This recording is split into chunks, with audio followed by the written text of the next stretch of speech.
아멘이라 하지 않았습니다. 오늘 주시는 말씀 보시면 설교 제목은 제가 이렇게 정했어요. 보혜사 성령을 아시나요? 제가 작년 2월 달인가도 성령에 대해서 한번 설교한 적이 있었습니다. 오늘 본문은 그 본문을 똑같이 살펴보게 될 터인데 조금 다르게 제가 준비를 했어요. 예수님께서 이제 곧 십자가에서 죽으시고 승천하시게 되면 부재가 일어나잖아요. 그 빈자리를 주님께서는 보혜사 성령으로 채우시겠다라고 제자들에게 지금 들려주고 있습니다. 오늘 본문은 예수님 시대에서 성령의 시대로 넘어가는 아주 중요한 말씀이에요. 자, 성령은 오순절 마가다락방에 임하셨습니다. 보시는 사진처럼 특별한 모습과 목적으로 오셨어요. 자, 마가다락방 위에 성령의 불로 임재하시는 게 보이시죠? 자, 그 다음 바람과 같은 소리가 있었으면서 불의 혀가 저렇게 조명하듯이 내리쬐는 것을 보게 됩니다. 다락방에 모여서 기도하고 있었던 12제자들은 어떻게 됐을까요? 그들 기도하는 모습 가운데에 성령의 불이 그들의 모습 가운데 임하는 것을 보게 됩니다. 각 나라와 언어로 복음을 전파하게 되었어요. 어떻게? 그들의 입술이 언어가 트이는 거예요. 방언이 터지는 거예요. 외국어로 막 기도하게 되는 거였어요. 성령이 오순절에 이와 같이 오심으로 이 땅에 놀라운 변화가 생겼고 그 결과 교회가 탄생하게 되었습니다. 성령의 임재로, 성령의 오심으로, 성령이 충만케 되어서 이러한 일들이 일어나게 된 거예요. 성령의 오심이 왜 중요할까요? 이 땅에 그리스도의 몸인 교회가 세워지기 때문에 그렇습니다. 성령이 오셔서 일어난 역사가 무엇이냐면 성령 충만을 받고 그 모든 모인 무리들이 함께 모여서 교회를 세우게 되는 거예요. 먼저 오순절 성령이 오신 이후의 변화들은 어떻게 될까요? 첫 번째 이것입니다. 성령 세례. 성령 세례. 오순절날 성령께서 오신 이후에 어떤 변화가 있었느냐? 첫 번째 성령 세례란 무엇인가요? 그 밑에 글 한번 읽어볼까요? 시작.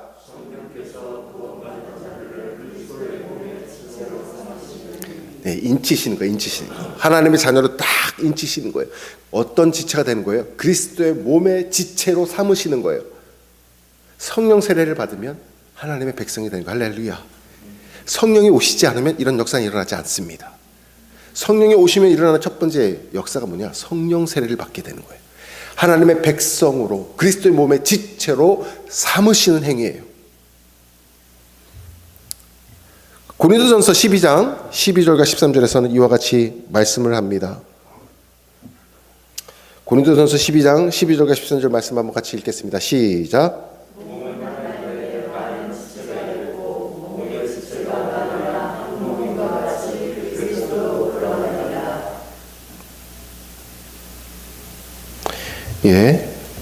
제가 지금 화면이 지금 꺼지고 있어가지고 잠시만요.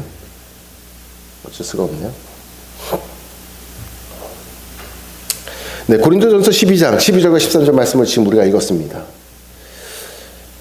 여기 보시면은 누구든지 성령이 아니고서는 그리스도의 몸에 속할 수 없다는 것을 우리가 깨닫게 됩니다. 이것이 오순절날 일어난 사건이 오순절날 우리가 예수를 믿는 그 순간 성령이 우리를 이끄셔서 그리스도의 몸의 한 지체가 되게 하셨다라는 것입니다. 쉽게 얘기해서 성령 세례는 무엇이라고요? 우리가 그리스도의 몸의 한 지체가 되었다. 다시 말해서 하나님의 자녀가 되었다라는 거예요.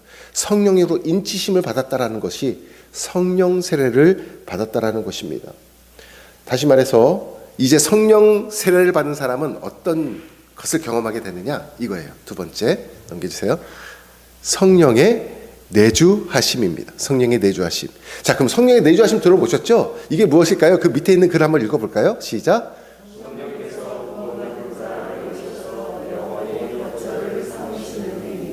네.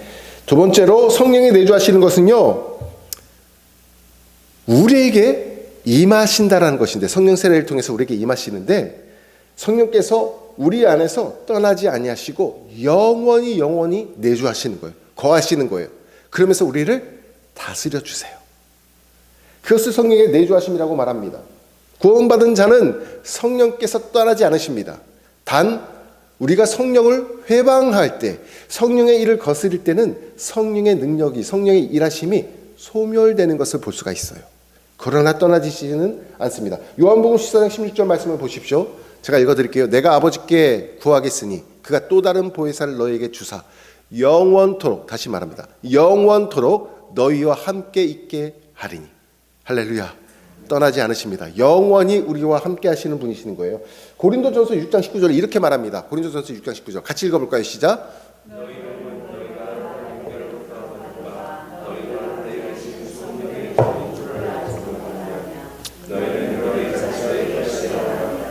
네, 어떻게 그 거룩한 성령이 내 마음 깊이, 사실 내 마음속 깊이 들여다보면 더러운 것들이 있잖아요. 죄악된 생각들이 있잖아요. 그런데 이렇게 가득한, 탐욕으로 가득한 저인데 제 안에 거하실 수 있을까? 그것은요, 오순절 이후에 놀라운 은혜가 임했기 때문에 그런 것입니다. 우리가 예수님을 믿을 때 찾아오시는 성령은, 하나님이 우리 가운데 부어주시는 이 보혜사 성령은 우리 가운데서 떠나지 아니하고 우리와 영원히 함께 거하시기 때문에 그렇습니다. 오순절 이전에도 성령이 임하였지만, 잘 생각해 보세요. 오순절 이전에, 그럼 구약시대잖아요. 구약시대도 성령이 역사하셨거든요. 볼 수가 있어요. 그런데 그때는 다윗을 한번 예를 들어 볼까요? 다윗이 범죄했을 때 범죄를 하지만 그 이후에 하나님 앞에 납작 엎드려서 이렇게 기도를 합니다.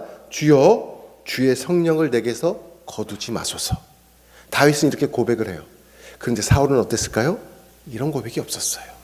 그 사울은 성령께서 떠나셨어요. 오순절 이전에 역사 쓰던 성령은 영원히 거하지 않으셨어요. 우리와 영원히 함께 한다는 말씀이 없으셨어요. 그러나 오순절 성령께서 임재하신 이후에, 그 이후에는 분명히 하나님께서 예수님 통해서 우리에게 말씀해 주시죠. 너희와 영원토록 함께 하신다. 그렇기 때문에 소멸하지 않고 우리와 함께 하신 것을 보게 됩니다. 이 차이가 있는 것을 기억하시기 바라요.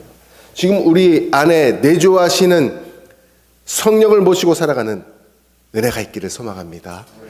네, 세 번째는 뭘 살펴볼 거냐면요, 오늘 말씀 속에서 성령에 대한 아주 중요한 몇 가지 특징이 있는데, 보혜사 성령은 누구시냐는 거예요.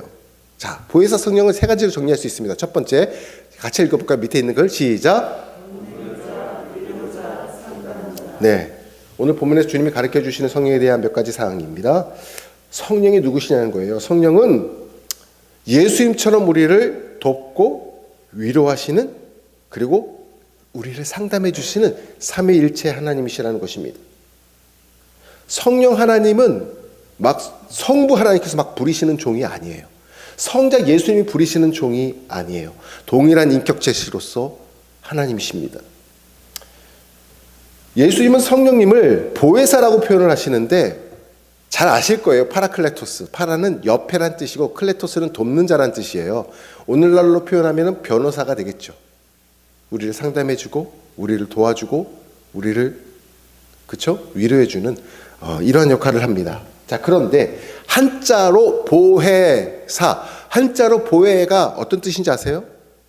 한자로 보혜, 보호해주고 은혜로운 말을 해주는 게 보혜예요. 보호해주고 은혜로운 말을 들려주는 게 보혜예요. 보혜사, 우리를 보호해주시고 우리를 은혜 가운데 위로해 주시면서 상담해 주시는 분. 할렐루야. 그 성령 하나님께 우리가 성령 세례를 받았고 성령의 내주하심을 받고 있는 것입니다. 요한복음 요한 1서 2장 1절에서는 이렇게 말하고 있습니다. 같이 읽겠습니다. 시작. 만일 누가 죄를 범하여도 아버지 있으니 곧 의로우신 예수 그리스도. 자, 우리는 연약해서 죄를 짓습니다. 하나님의 공의가 분명히 있어요. 그러니까 하나님의 공의에 따라서 우리는 처벌받아야 마땅합니다. 그런데 그때 성자 하나님이신 예수님이 우리를 위해서 변호해 주십니다. 저 말씀처럼 의로우신 예수 그리스도, 그분께서 우리의 대언자가 되어 주신다라는 거예요. 아버지, 제가 그의 연약함 때문에 피를 흘리지 않았습니까? 저들의 연약함 때문에 제가 대신 십자가에서 피 흘려 죽지 않았습니까? 이렇게 대언해 주시면서 기도하실 때에 성부 하나님께서는 그 기도를 들으시고 지금 그분의 빈자리, 육체의 빈자리를 대언하고 대체하고 계시는 우리 보혜사 성령님이 똑같이 이와 같이 성부 하나님께 구하며 일하고 계신다라는 거예요. 성령 하나님은 예수님의 부재를 채워주시며 하늘로 승천하신 예수님의 그 빈자리를 대신하여서 우리 곁에서 우리와 함께하고 계신 것입니다. 내주하시고 계신 것입니다. 자, 그러면 요한복음 14장 17절 말씀을 같이 읽어보겠습니다. 자, 같이요. 시작. 그는 진리의 영이라 세상에 능히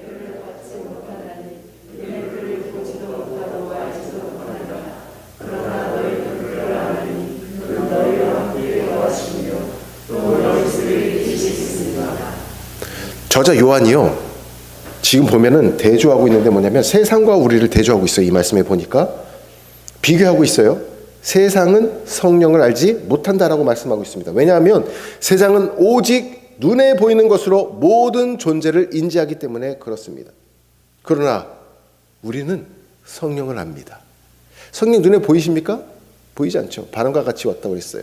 물론 특별한 현상으로 그때 불의 혀같이 임하였지만 오늘날 더 이상 그렇게 눈으로 막 역사하시고 그렇지는 않으시죠.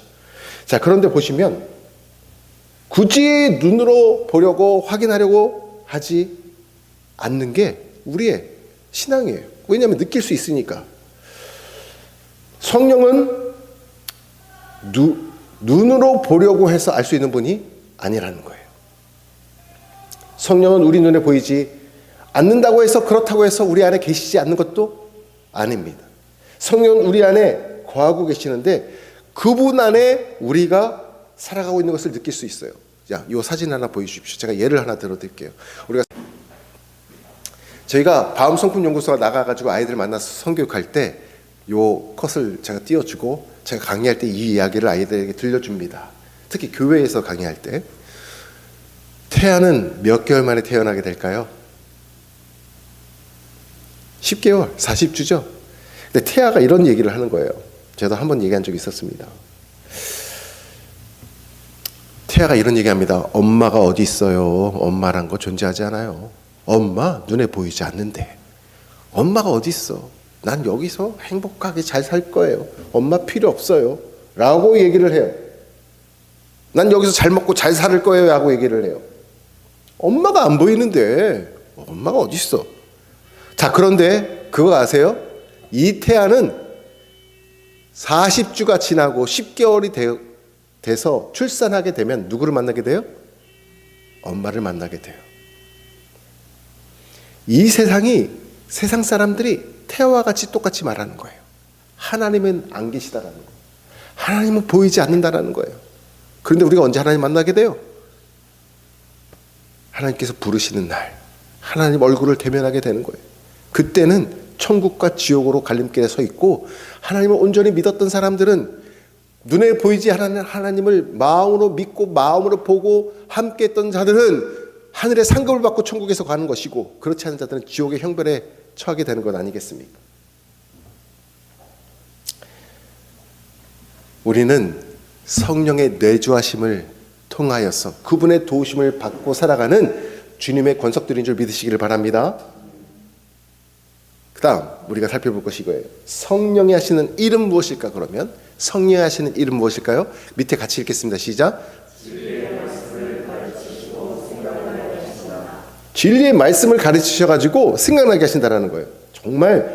정말 아멘입니다. 정말 아멘이에요. 성령이 하시는 가장 중요한 사건 가운데 하나는 오늘날 우리 마음 가운데 진리의 말씀을 가르치세요. 제자들을 가르치시던 예수님처럼 보혜사 성령님은 오늘날 우리를 가르치시는 거예요. 말씀을 읽게 하시고 말씀을 읽을 때 깨닫게 하시는 거예요. 오늘도 우리가 하나님 말씀을 들을 때 깨닫는 은혜가 있기를 소망합니다. 자, 가르치신 것으로 끝나지 않고 순간순간 삶 가운데 어려운 순간이 있죠.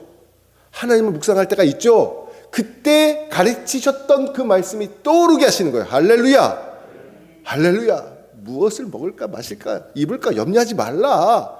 천부께서 다 아신다. 그러니까 너희들은 하나님 나라의 의를 위해 살아가라. 어려울 때 생각나게 하시는 거예요. 너희는 마음에 근심하지 말라. 어려울 때 생각나. 하늘이 주는 평안을 너희가 누리라. 어려울 때 이와 같은 것들이 생각나게 하시는 거예요. 성령은 예수님이 가르치셨던 제자들처럼 모든 천국의 진리의 말씀들을 우리를 가르쳐 주시고 들려주십니다.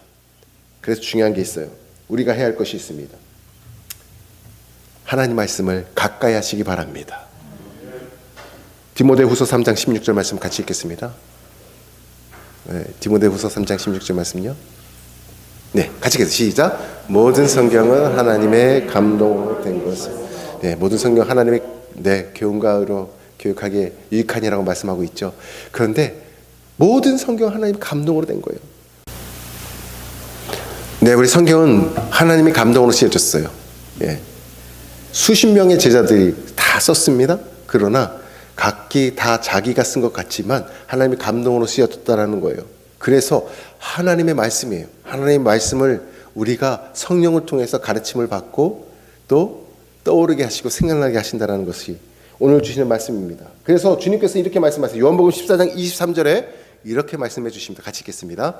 예수께서 대답하여 이르시되 사람이 나를 사랑하면 내 말을 지키리니 내 아버지께서 그를 사랑하실 것이요 우리가 그에게 가서 거처를 그와 함께 하리라. 아멘.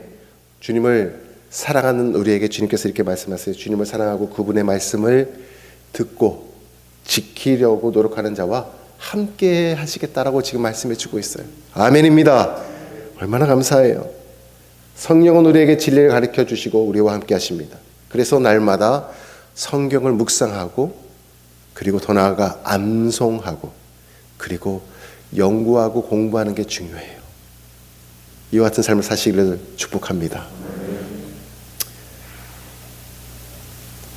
다섯 번째, 여러분 성령에 대해서 어떻게 반응해야 할까요? 성령에 대해서 어떻게 반응해야 될까요? 그분이 가르치시는 진리를 받아들여야 합니다. 그리고 보십시오. 제가 아까 미리 말씀드렸지만 다시 한번 밑에 글을 읽어보겠습니다. 시작. 진리의 말씀을 가까이 해야 합니다. 묵상, 암송, 공부입니다.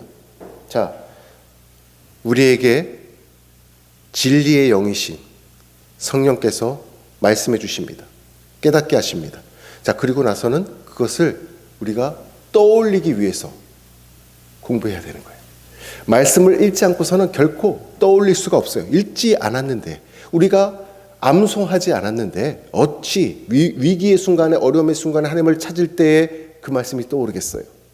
우리가 해야 할 것은 무엇입니까? 하나님 말씀을 가까이 하고 묵상하고 암송하고 공부해야 된다는 거예요. 자, 그러면 주님께서 이와 같이 말씀해 주세요. 요한복음 14장 27절 말씀입니다. 같이 읽겠습니다. 시작. 평안을 곧 나의 평안을 너에게 주노라. 내가 너에게 주는 것은 세상이 주는 것 같이 아니라 너희는 마음에 근심하지도 말고 두려워하지도 말라. 28절 같이 읽겠습니다. 내가 갔다가 너희에게로 온다 하는 말을 너희가 들었나니 나를 사양하더라면 내가 아버지께로 기뻐하였으리라. 아버지는 나보다 크심이라. 보시면 아까 먼저 읽었던 27절을 보니까 주님 주시는 마음이 뭐냐면 평안을 주신대요. 어떤 사람에게? 성령이 내주하시는 사람에게, 성령께서 함께 하시는 사람에게 평안을 주신대요. 그런데 보시면 세상과 다른 평화래요. 여러분, 세상도 주는 평화가 있다라는 거예요.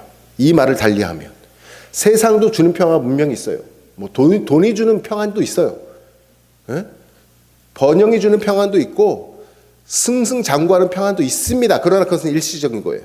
영원하지 못합니다. 세상이 주지 못하는 평안은 뭐예요? 우리 가운데 영원히 하나님이 함께 하시며 영원히 거하시는 보혜사 성령을 통해서 주시는 그 평안, 그 평안은 기쁠 때나 슬플 때나 위기의 순간에도 그 평안이 우리 가운데 함께 한다는 거예요. 할렐루야.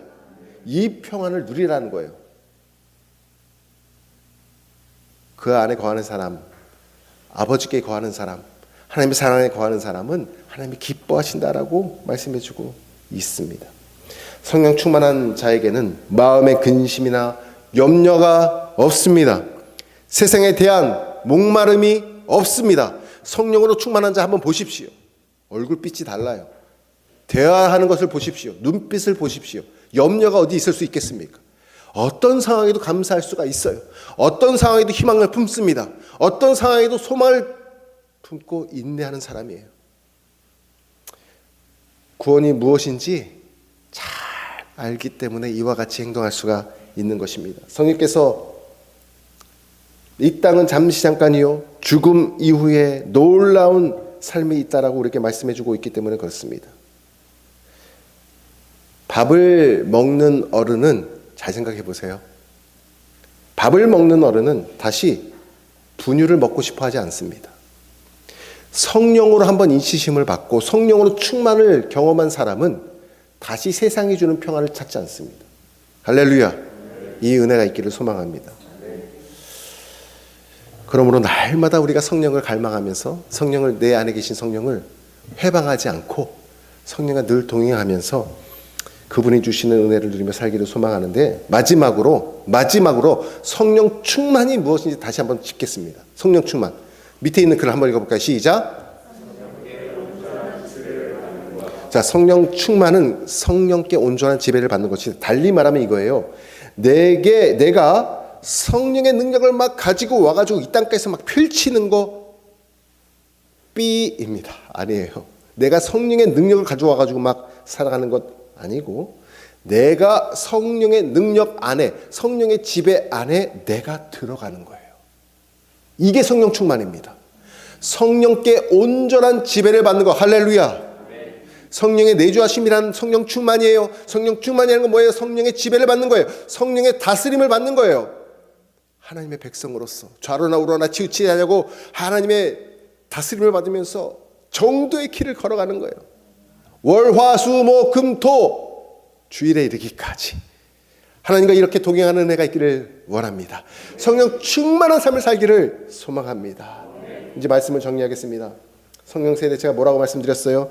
성령께서 구원받은 자들을 그리스도의 몸의 지체로 삼으시는 사건입니다. 은혜예요. 그 다음에 성령의 내주하심은 무엇입니까? 성령께서 구원받은 자 안에 오셔서 영원히 거처를 삼으시는 행위입니다. 영원히 내주하신다라는 거예요. 성령은 누구십니까? 보혜사로서 우리를 보호해 주시고 은혜로운 말을 들려주시면서 상담자가 되시고 위로자가 되시고 돕는 자가 되신다라는 거예요. 성령이 하시는 일은 무엇입니까? 진리의 말씀을 가르치시고 또 생각나게 하십니다. 그 성령께 우리가 반응해야 할 태도가 무엇입니까? 말씀을 가까이 하는 거예요. 하나님 말씀을 늘 묵상하시기 바랍니다. 큐티 시간 소중히 여기시고 연구하시다가 모르는 것 있으면 저한테 Q&A 주시고 하십시오. 성령 충만은 무엇입니까? 이래서 이런 말씀이 있어요. 그 다음 말씀 한번 제가 마지막에 읽겠습니다. 에베소서 말씀 같이 읽겠습니다. 시작. 술 취하지 말라. 이는 방탕한 것이니 오직 성령으로 충만을 받으라. 굳이 말씀드려도 아시죠? 어떤 거에 우리가 충만해야겠습니까? 성령으로 충만하라는 거예요. 성령 충만. 성령의 지배 안에 들어가라는 거예요. 할렐루야. 보혜사 성령님을 바로 알고 그분의 인도하심을 늘 받으며 신앙생활 하시는 바울의 모든 성도님 되시기를 주님의 이름으로 축원합니다. 기도하겠습니다. 예수님께서 보혜사 성령님이 너희와 영원히 함께 하실 것이다 말씀해 주고 계십니다.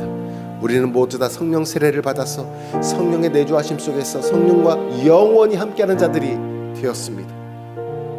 이 시간 성령님의 어떠한